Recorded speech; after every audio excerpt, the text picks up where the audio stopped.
नमस्कार मित्रांनो, लग्नानंतर होईलच प्रेम या मालिकेच्या आजच्या भागामध्ये मी तुम्हा सर्वांचे अगदी मनपूर्वक स्वागत करते।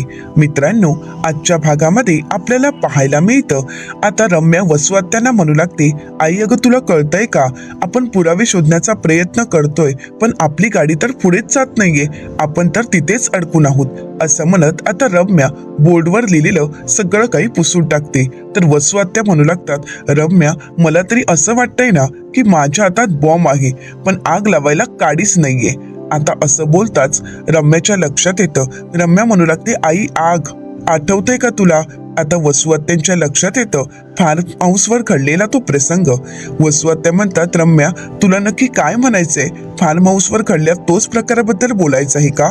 रम्या म्हणते, हो आई, तुला आठवतंय ना ज्यावेळी जीवाचा वाढदिवस होता आणि त्यानिमित्त सर्वजण फार्म हाऊसवर गेले होते आणि त्यावेळी ते काय म्हणालेत की जीवा तिथे पेटत असणाऱ्या शेकोटीत पडला, परंतु त्यावेळी आपल्याला प्रश्न पडला होता की जीवाच्या छातीलाच फक्त का भाजला आहे आणि त्यासाठी हे प्रश्न सोडवण्यासाठी मी काव्याजवळ गेली होती आणि त्यावेळी काव्या काय म्हणाली असं म्हणत आता रम्या त्यावेळचा प्रसंग आठवते।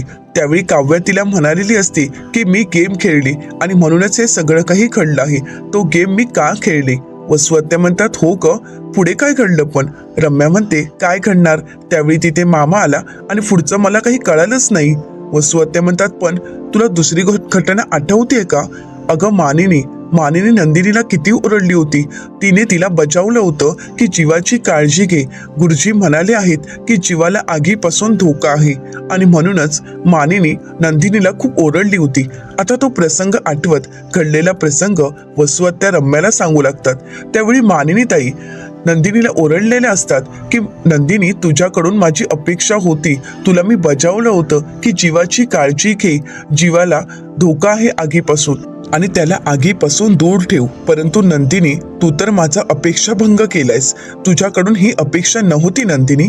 आता हे सगळं काही दृश्य वसुआत्यांना आठवत असतं। वसुआत्या म्हणतात, म्हणजेच याचा अर्थ फार्म हाऊसवर नक्कीच काहीतरी घडलंय?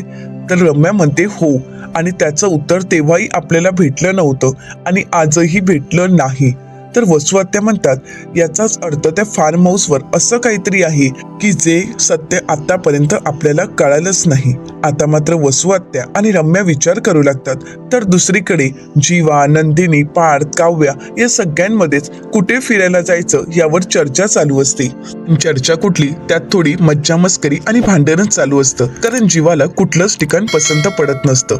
आता ज्यावेळी प्रत्येक जण आपापलं ठिकाण सांगत असतात तर जीवा काही ना काही बोलत असतो। आता जीवाला ज्यावेळी जपान बोलतात, जीवा म्हणतो, कसं शक्य आहे, एवढ्या लांब कधी जाणार, कधी येणार, आणि तसंही मी ऑफिसमधून एवढी सुट्टीही नाही घेऊ शकत। तर त्याच वेळी काव्या म्हणते, मनाली। तर आता जीवा पार्थला म्हणतो, हिला सांग रे, मी मनालीला लहानपणापासून खूप वेळा जाऊन आलोय आणि आता तर मला त्या ठिकाणी बोर होईल। तर आता नंदिनी म्हणू लागते, मग काय चाललंय जीवा तुमचं? अहो कुठलंच ठिकाण तुम्हाला पसंत पडत नाहीये, त्यापेक्षा तुम्ही एक काम करा, तुम्ही घरीच बसा, आम्हीच तिघं जाऊन येतो। जीवा म्हणतो, डन, तुम्ही जाऊन या, मला काहीच फरक पडत नाही। तर त्यानंतर नंदिनी म्हणते, असं कसं, तुम्हाला पण यावंच लागेल। जीवा म्हणतो, मग येईन ना तुमच्या बॅगा उचलण्यासाठी। तर नंदिनी आता जीवाची मस्करी करत म्हणते, या हा, परंतु हमालीचे जे चार्जेस असतात ते मात्र नक्की घ्या। आता काव्या, पार्थ सर्वजण हसू लागतात। तर पार्थ म्हणतो, नंदिनी अजून जास्त चिडवू नका, नाहीतर भडका उडेल याचा। तर नंदिनी म्हणते, मग काय, एवढा सगळा प्लॅन करतोय परंतु यांना मात्र काहीच आवडत नाही। जीवा म्हणतो, डन, तुम्हीच ट्रिप प्लॅन करा। असं म्हणत आता जीवा काहीच बोलत नाही। तर पार्थ आणि काव्या नंदिनीला पुढे करतात आणि जीवाला मनवायला सांगतात।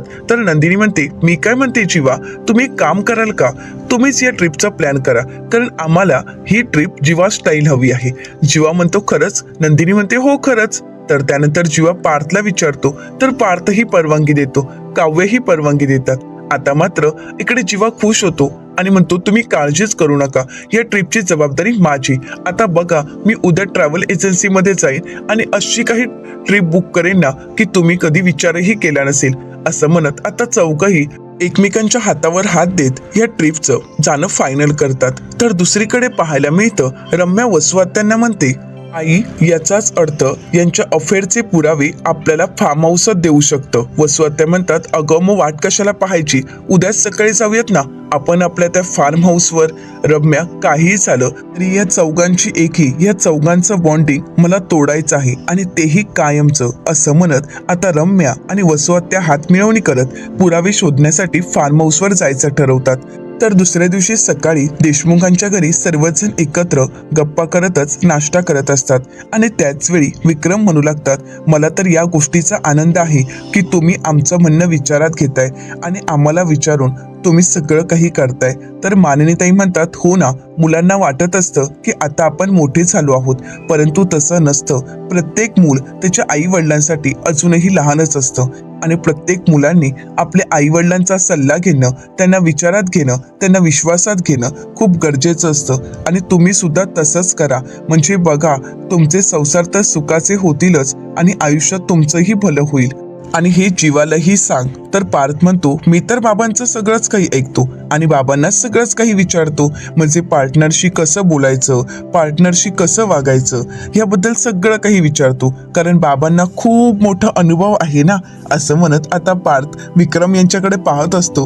आता मानिनीताई, काव्या आणि नंदिनी हसू लागतात. तर सर्वच जण हसत खेळत मज्जा मस्करी करत ब्रेकफास्ट करत असतात आणि त्याचवेळी वसुआत्या आणि रम्या त्यांच्या बॅग घेऊन खाली येतात. तर हे पाहताच मानिनीताई त्यांना विचारतात, हे काय, नाश्ता वगैरे काही करायचं नाहीये का, म्हणजे चहा नाश्ता तुम्ही काहीच केलं नाहीये आणि तुम्ही दोघे कुठे बाहेर निघाला आहात का. तर वसुआत्या म्हणतात, हो ग मानिनी, माझं सांगायचं राहूनच गेलं. अगं माझ्या मैत्रिणीच्या मुलीचं लग्न आहे आणि म्हणूनच आम्ही 2-3 दिवसासाठी बाहेर जात आहोत. तर इकडे रम्या पार्थकडे पाहत असते, परंतु त्याच वेळी काव्या पार्थला म्हणते, पार्थ, अहो तुम्ही पोहे कसे झाले हे सांगितलेच नाहीयेत, कारण आजचे पोहे तर मी बनवले आहेत. पार्थ म्हणतो, काय म्हणताय, आजचे पोहे तुम्ही बनवलात, अहो खरंच खूप छान झाले आहेत, असे पोहे तर मी आयुष्यात कधी खाल्लेच नाहीयेत, आईला बनवताच येत नाहीत. असं म्हणताच आता मानिनीताई पार्थकडे पाहतात, पण इकडे मात्र रम्याचा चांगलाच जळफळाट होत असतो. तर त्यानंतर आता वसुआत्या रागानेच रम्याला म्हणतात, रम्या चल, आपल्याला उशीर होतोय. आता रम्या आणि वसुआत्या निघालेल्या असतात, परंतु त्याच वेळी पार्थ रम्याला आवाज देतो आणि म्हणतो, रम्या थांब. आता रम्या खूप खुश होते आणि म्हणते, काय झालं पार्थ. तर पार्थ रम्याला म्हणतो, कुठे जातेस, किती दिवसांसाठी जातेस, कधी येणार आहेस, याबद्दल तू काहीच सांगितलं नाहीयेस. आता रम्या खुश होते, ती प्रेमानेच पार्थकडे पाहत असते. तर पार्थ पुढे म्हणतो, नाही, हेरवी मी तुला विचारलंही नसतं, परंतु कसं आहे ना, ऑफिसच्या कामांच्या बाबतीत मला कामचुकारपणा केलेला अजिबातच आवडत नाही आणि म्हणूनच मी विचारत आहे. आता मात्र रम्याचा चेहरा चांगलाच उतरलेला असतो. इकडे मात्र काव्य तिच्यावर हसत असते. तर रम्या म्हणू लागते, परंतु पार्थ, मी आल्यावर माझं काम करेनच ना, मला प्लीज जाऊ दे ना. तर पार्थ म्हणतो, मी जाण्याबद्दल काही बोलतच नाहीये रम्या, परंतु ज्यावेळी बेडेकरांचा प्रोजेक्ट जीवाला दिला तेव्हा तू काय म्हणाली होतीस की मला सुद्धा काहीतरी काम द्या, आणि म्हणूनच आम्ही तुला लोगोचं काम दिलं होतं, पण ते लोगोचं काम झालं आहे का. तर वसुआत्या म्हणतात, अरे पण गेल्या आठवड्यातच तिने लोगो डिझाईन करून दिलाय ना. तर विक्रम म्हणतात, नाही, तो मी रिसेट केला आहे आणि त्यानंतर पुन्हा एकदा त्या कामाला सुरुवात झाली आहे. तर रम्या म्हणते, पार्थ, मी आल्यानंतर माझं काम करेनच ना. तर आता विक्रम म्हणू लागतात, असं नाही चालत, जे काम आहे ते वेळेतच पूर्ण व्हायला पाहिजे, कारण तसंही आता मुलंही त्यांच्या बायकांसोबत हनीमूनला जात आहेत. आता हे ऐकल्यानंतर इकडे रम्याचा चांगलाच जळफळाट होत असतो. तर आता विक्रम म्हणतात, त्यांनी तर आपली कामं पूर्ण केली आहेत आणि त्यानंतरच ऑफिसला सुट्टी घेतली आहे. पार्थ म्हणतो, रम्या, काम महत्वाचं आहे, तुझं जाणं इतकं महत्वाचं आहे का, म्हणजे तू लग्ना दिवशी जाऊ शकत नाहीस का. वसुआत्या म्हणतात, अरे पण तिची हळद, संगीत हे सर्वच कार्यक्रम आहेत आणि म्हणूनच आम्हाला आजच जावं लागणार आहे. तर आता नंदिनी म्हणू लागते, रम्या, अगं तू पार्थचंही ऐकत नाहीयेस का, तू लग्ना दिवशी तर जाऊच शकतेस. आता नंदिनीचं हे बोलणं ऐकल्यानंतर रम्या चिडणार, परंतु वसुआत्या तिला शांत करतात. तर त्यानंतर पार्थ म्हणतो, ऑफिसचं काम खूप महत्वाचं आहे लग्नापेक्षाही, त्यामुळे रम्या, तुला ऑफिसचं काम अगोदर पूर्ण करावं लागेल आणि त्यानंतरच तुला जाता येईल. आता मात्र काही झालं तरी पार्थ काम अर्धवट टाकून रम्याला काही जाऊ देत नाही आणि म्हणूनच आता वसुआत्या म्हणतात, रम्या, विक्रम आणि पार्थ बोलतायत ते योग्य आहे, काम खूप महत्वाचं आहे, म्हणून तू एक काम करशील का, आज तू तुझं काम पूर्ण कर, आपण उद्या सकाळीच निघू, चल. असं म्हणत रम्या आणि वसू आत्या त्यांच्या बॅगा घेत त्यांच्या रूमच्या दिशेने निघून जातात. तर दुसरीकडे विक्रम म्हणू लागतात, चल पार्थ, आज बॅनर्जींसोबतची मीटिंग आहे ना ती पूर्ण करून घे, कारण कसं आहे ना उद्यापासून तुम्ही सुट्टीवर असणार आहात. चल मी येतोच, तुमचं चालू देत. असं म्हणत विक्रम तिथून निघून जातात. तर त्यानंतर आता मानिनीताई पार्थ, काव्या आणि नंदिनी यांना विचारतात, काय मग तुम्ही फिरायला बाहेर जाताय, मग त्याचं डेस्टिनेशन ठरलं असेल ना? तर नंदिनी म्हणू लागते, अहो आई, आता ते सगळं काही जीवाच बघतील. तर दुसरीकडे जबाबदारी घेतल्याप्रमाणे जीवा आता ट्रॅव्हल एजन्सीमध्ये बुकिंगसाठी आलेला असतो. आता जीवा तिथे बसणाऱ्या मॅडमना पाहतो आणि तिथे जातो. तर त्यावेळी ते मॅडम म्हणतात, तुम्ही आता आलात? अहो, तुमची वाट पाहून खंडाळ्याची बस केव्हाच निघून गेली आहे बाटलीवाला. आता मात्र जीवाला काहीच कळत नाही. जीवा म्हणतो, बाटलीवाला? नाही नाही, मी बाटलीवाला नाहीये, मी जीवा देशमुख आहे, जीवा देशमुख. तर आता मात्र ते म्हणतात, अहो पण तुमचं नाव खंडाळ्याच्या बसमध्ये नव्हतंच. जीवा म्हणतो, कसं असेल? अहो मी पॅसेंजर नाहीये तर कस्टमर आहे. आता मात्र ते मॅडम म्हणतात, ओ सॉरी हा, जीवा देशमुख. तर त्यानंतर जीवा म्हणतो, भंगारवाला नाही किंवा बाटलीवाला नाही, मी देशमुख आहे. तर त्यानंतर आता ते मॅडम म्हणतात, बसा ना, तुम्हाला कोणत्या तिकीट हव्या होत्या आणि कुठे जायचंय? तर जीवा म्हणतो, आम्हा सगळ्यांना हनीमूनला जायचं आहे. आता मात्र त्या मॅडमना प्रश्नच पडतो. त्या मॅडम म्हणतात, सगळ्यांना म्हणजे असे किती जण आहात? जीवा म्हणतो, तसं नाही, मी, माझी वाईफ, माझा भाऊ आणि त्याची वाईफ काव्या, म्हणजे एवढी जण, 4 जण आम्हाला जायचं आहे. तर आता त्या मॅडम म्हणतात, यावर्षी आमच्याकडे हनीमून पॅकेज खूप मस्तच आहे. तर जीवा म्हणतो, मग काहीच हरकत नाही. तर आता त्या मॅडम जीवाला विचारतात, तुम्हाला किती दिवसांसाठी जायचं आहे? आता जीवा विचार करतो. त्याचवेळी जीवासमोर आता नंदिनीचा चेहरा येतो. नंदिनीच्या हातात झाडू असते. नंदिनी म्हणते, 10 दिवस? तुम्हाला कळतंय का? 16 डिसेंबरला आपण जी पार्टी ऑर्गनाईज केली आहे ती काय तुम्ही कॉनकॉलवर करणार आहात का? आता जीवा मात्र पूर्णपणे ब्लँक झालेला असतो. जीवा शांतच होतो. आता जीवाला ते मॅडम विचारतात, सर किती दिवसासाठी तुम्हाला जायचंय? तर जीवा म्हणतो, तुम्ही तुमच्या हनीमूनसाठी किती दिवसांसाठी गेला होता त्यावरूनच सांगा ना. तर त्या मॅडम म्हणतात, सर माझं अजून लग्नही झालं नाहीये, त्यामुळे हनीमूनचा प्रश्नच येत नाही. तर जीवा म्हणतो, सॉरी. तर त्यानंतर त्या मॅडम म्हणतात, हनीमूनचं जे पॅकेज आहे ना ते आपल्याजवळ स्टार्टिंग पासून म्हणजे 4 days 3 nights असं आहे, तुम्हाला चालेल का? जीवा म्हणतो, काहीच हरकत नाही, तुम्ही एक काम करा, हेच आता फायनल करा. असं म्हणत जीवा आता 4 दिवसाची ट्रिप प्लॅन करतो. तर आता त्या मॅडम ट्रिपबद्दल समजावत जीवाला म्हणू लागतात, या पॅकेजमध्ये लोणावळा, खंडाळा अशी सर्वच ठिकाणं आहेत. जीवा म्हणतो, ऐका ना, मला अशी चिक्की खायला जायचं नाहीये, असं एखादं इंटरेस्टिंग ठिकाण सांगा ना, म्हणजे बरं पडेल आमच्यासाठी. तर त्या मॅडम म्हणतात, बरं ठीक आहे, मग आमच्याजवळ तसं आहेच, बाली, कुर्ग हे सगळेच ठिकाणं आहेत. जीवा म्हणतो, कुर्ग? तर त्या मॅडम म्हणतात की हो, सध्या कुर्गचं हवामानही खूप छान आहे, तिकडचं वेदर अमेझिंग आहे आणि तुम्हाला ते ठिकाण नक्कीच आवडेल. आता त्या ठिकाणाबद्दल ते जीवाला एक्सप्लेन करून सांगत असतात. ते सर्वच ठिकाणं जीवाला आवडलेली असतात. जीवा म्हणतो, बेस्ट आहे, माझ्या भावाला आणि त्याच्या बायकोला ही ठिकाणं नक्कीच आवडतील. तर त्या मॅडम आता जीवाला प्रश्न करत म्हणतात, सर तुम्ही तुमच्या भावाबद्दल आणि तुमच्या वहिनीबद्दल हे सगळं काही बोललात, परंतु तुमच्या बायकोला नक्की काय आवडेल हे तर काही सांगितलंच नाही. तर आता जीवा मनाशीच म्हणतो, ते मला तरी कुठे माहीत आहे. आता जीवाला त्याच्या डोळ्यासमोर नंदिनी दिसते. नंदिनीच्या हातात झाडू असते. नंदिनी म्हणते, आलात का पुन्हा माझ्याचकडे? काल तर तोऱ्यात म्हणत होता ना की जीवा देशमुखची पावर बघाच आता. मग आता तर मला काही त्यात भागच घ्यायचा नाहीये, तुम्हीच ठरवा कुठे जायचंय ते. पण एक गोष्ट लक्षात ठेवा, मला जर ते ठिकाण आवडलं नाही ना तर बघाच. असं म्हणत आता नंदिनीने जीवाला चांगलाच दम दिलेला असतो. तर त्या मॅडम जीवाला विचारतात, सर काय झालं, तुमच्या बायकोला कोणतं ठिकाण आवडेल? तर जीवा म्हणतो, ते मला विचारावं लागेल. असं म्हणत आता जीवा नंदिनीला फोन करायला घेतो. आता नंदिनी फोन उचलते आणि म्हणते, बोला ना, काय झालं? जीवा म्हणतो, काय करतेस नंदू? तर नंदिनी म्हणते, काय करणार, तुम्ही केलेला पसारा आवडतेय, कारण तो आवडण्याशिवाय माझ्याकडे दुसरं काही काम आहे का? तर जीवा म्हणतो, माझं स्वप्न खरं झालं वाटतं. नंदिनी म्हणते, काय म्हणालात? जीवा म्हणतो, काही नाही, अगं मी इथे ट्रॅव्हल एजन्सीमध्ये आलो होतो ना, तर इथे माझी बालमैत्रीण आली आहे, वनिता बाटलीवाला. तर नंदिनी म्हणते, वनिता बाटलीवाला?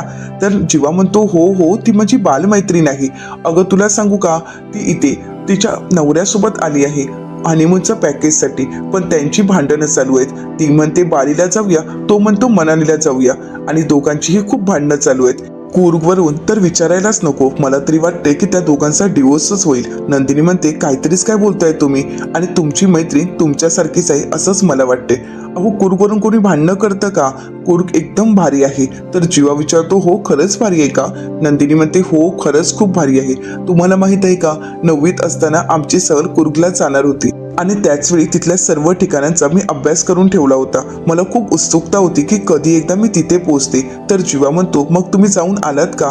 तर नंदिनी म्हणते नाही ना, त्याचवेळी काव्या स्कॉलरशिपच्या परीक्षेला बसली होती आणि त्यावेळी बाबांजवळ तेवढे पैसेही नव्हते. मग मला माझी ट्रिप कॅन्सल करावी लागली आणि तेव्हापासून जायचं राहिलंय ते राहिलं, आतापर्यंत जाताच आलं नाही. तुमच्या मैत्रिणीला बोला, ते ठिकाण खरंच खूप छान आहे. आता एवढी जर संधी चालून आलीच आहे तर मिस नको करूस. असं म्हणत नंदिनी जीवाला म्हणते चला आता मी फोन ठेवते, माझी कामं बाकी आहेत. जीवा म्हणतो बरं ठेव फोन. असं म्हणताच नंदिनी फोन ठेवते. तर जीवा मनाशीच म्हणतो नंदिनी तुझी शाळेची राहिलेली सहल आता या निमित्ताने पूर्ण होणार आहे, हे सर्कल पूर्ण होणार. तर त्या मॅडम आता जीवाला विचारतात सर काय झालं, तुमचं ठरलं का काही? तर जीवा म्हणतो हो ना, वनिता बाटलीवाला. असं म्हणत आता जीवाने 4 दिवसांची ट्रिप फायनल केलेली असते.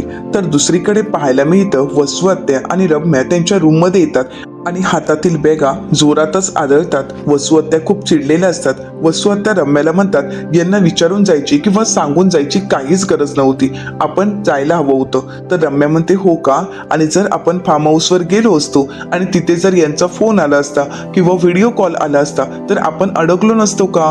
कारण ऐकलं नाहीस का नंदिनी काय म्हणाली, एवढं जायचं काही महत्वाचं आहे का? जावंच लागणार आहे का? उद्या जाऊ शकत नाही का? हे सर्व प्रश्न ती नंदिनी मला विचारत होती. आई मला सांग हिला काय गरज आहे मध्ये मध्ये बोलायची, चोमडी कुठली? असं म्हणत रम्या ही खूप चिडलेली असते. वसू आत्या रम्याला म्हणतात रम्या शांत हो, एकदा का हाती पुरावा आला ना की मग या सगळ्यांनाच मी दाखवून देईन आणि या नंदिनीचे हाल असे करेन ना की हिचे हाल कुत्रही खाणार नाही. आज बहिणी बहिणी गळ्यात हात घालून फिरतायत ना, पण उद्याच्या वेळी कळेल ना की याच बहिणीने केसाने गळा कापलाय, त्यावेळी मग मात्र तिला कळेल आणि मग यांची काय अवस्था होईल ना ती बघतच राहा. तर रम्या म्हणते माझ्या पाडसमोर मलाच प्रश्न विचारते ही नंदिनी, पण ज्याच्यावर हिचा जीव जडलाय ना तो जीवा काय करतो हे ज्यावेळी तिला कळेल ना त्यावेळी तिची ती अवस्था पाहायला मला आणखीन मजा येईल. तर वसू आत्या म्हणतात त्या क्षणाची मीही वाट पाहत आहे. रम्या तुझं जे लोगोचं काम आहे ना ते तू लवकर आवरून घे, उद्या आपल्याला काही करून तिकडे जायलाच हवं. उद्या काही झालं तर या लोकांचं पितळ उघडं पाडायलाच हवं. असं म्हणत आता वसू आत्या आणि रम्या यांनी आपला प्लॅन दुसऱ्या दिवसावर ढकललेला असतो. तर रम्या वसू आत्यांना विचारते पण आई हे सर्वजण जात आहेत कुठे? तर दुसरीकडे पाहायला मिळतं आता जीवाने आपली ट्रिप फायनल केलेली असते आणि घरी येऊन सर्वांना सांगताच सर्वजण जीवाला म्हणतात कूर्ग. तर आता सर्वांनाच हे ठिकाण खूप आवडलेलं असतं. पार्थ म्हणतो खरंच खूप छान ठिकाण निवडलेस आणि आम्हा सगळ्यांना हे ठिकाण आवडलंही आहे. तर पार्थ जीवाला म्हणतो बेस्ट जागा आहे. तर आता जीवा म्हणू लागतो त्याचं काय आहे ना बडे भैया, या जीवाचं सहसा कोणतंच प्लॅन चुकत नसतं आणि चॉईसही नाही. कारण कसं आहे ना तुमचं सगळ्यांचं फिरणं आणि खाणं यापेक्षा माझा जास्तच एक्सपिरियन्स आहे. असं म्हणतात आता सर्वच जण जीवाकडे पाहू लागतात. तर पार्थ जीवाला प्रश्न करत म्हणतो म्हणजे मी काही फिरत नाही का? तर जीवा म्हणतो कसं आहे ना कॉन्फरन्ससाठी बाहेरच्या देशात जाणं आणि आउटिंगसाठी फिरायला जाणं यात फरक आहे ना. असं म्हणत आता जीवा सर्वांचीच मस्करी करत असतो.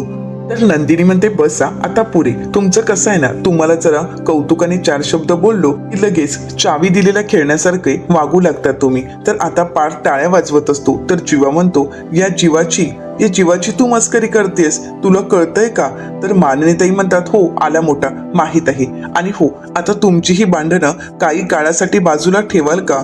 तुमची ही भांडणं काही काळासाठी बाजूला ठेवा आणि फिरायला निघालात ना मग आता तुम्ही छान असं पॅकिंग करा आणि एन्जॉय करा.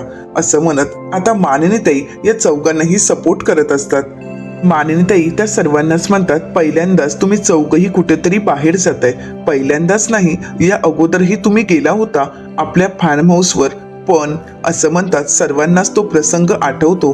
काव्याला तो प्रसंग अगदी व्यवस्थित आठवत असतो. आपल्यामुळे जीवाला झालेला त्रास काव्याला आजही आठवत असतो. सर्वांचे चेहरे पडलेले असतात. तो क्षण सर्वांच्या डोळ्यासमोर असतो. काव्य म्हणते असू दे, जे झालं ते झालं, परंतु आता सगळंच काही बदललं आहे. सगळ्याच गोष्टी नव्याने सुरू झाल्या आहेत. असं म्हणत काव्य म्हणते आता एक एक गोष्ट आपण नव्याने सुरू केली आहे. आता वेळही बदलली आहे आणि हवाही बदलली आहे. तर नंदिनी म्हणते हो, आता माणसंही बदलली आहेत असं म्हणत नंदिनी जीवाकडे पाहू लागते.